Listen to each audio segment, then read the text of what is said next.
And researchers say political violence has exploded in the U.S. over the past 2 decades following the assassination of Charlie Kirk.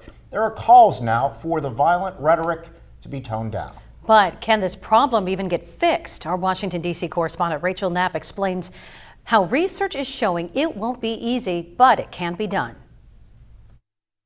The assassination of Charlie Kirk, a conservative activist, has sent shockwaves across the nation, and it now has members reevaluating their own safety. We're in a deliberate review process right now to determine what measures are appropriate. The president has been the target of assassination attempts himself, but even before the shooting suspect was arrested, the president placed blame on the radical left. Are you concerned for your own safety? Not really. I'm really concerned for our country.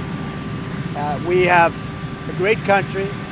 We have a radical left group of lunatics out there, just absolute lunatics, and we're going to get that problem solved. I'm only concerned for the country. Reducing the rhetoric starts at the top. Researchers say political violence has exploded within the past 2 decades in the U.S. In order to reduce political violence, you have to really understand what causes it.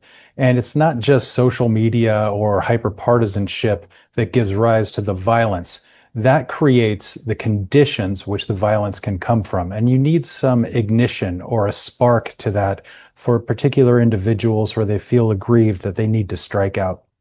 The real thing to do is to remove some of those conditions. There's been a lot of political science work trying to find out how can we remove those barriers? How can we reduce this polarization? Some of those things include things at the top with members of Congress participating in what are called CODELs, which are congressional trips to other countries. Once they start talking to one another as real people, they actually introduce legislation together. We've also seen things where people put others in a room and they start to talk in a conversation originally about their values and what they hold dear to them, and that helps people find a common ground. In Washington, Rachel Knapp, Erie News Now.